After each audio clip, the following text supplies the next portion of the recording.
Hi friends, welcome you all Vedant teaching YouTube channel. जो माने हमर ओटीईटी पई एग्जाम दबा को जाउचंती आपण मानकर form fill up date guys जोटा नवेम्बर 25 तारिख थिला सेटा को आपण मानकर 2 दिन एक्सटेंड कर दिया जायछि। आपण माने देखि पारुथिबे वर्तमान आपण माने फॉर्म फिल अप को 27 नवेम्बर भितर करि परिबे।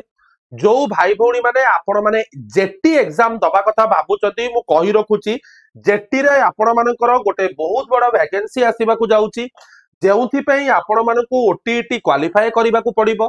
देरी न करी जो माने भाबुचंती जेटी एग्जाम देबे आपण मानक हाथ रे 27 नवेम्बर जाए समय अछि।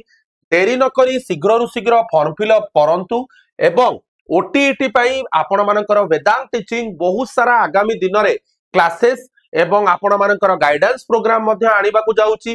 जो माने हम चैनल को सब्सक्राइब करि नांती सब्सक्राइब करंतु, निज फ्रेंड्स मानक सहित पिला माने शेयर्स टी को शेयर मध्ये करंतु सो दैट सबु ओडिसा रो हमर भाई भौणी माने जो माने जेटी एग्जाम बा गोटे जूनियर टीचर हबार गाई स्वप्न देखुचती से स्वप्न को से माने साकार करि परिबे।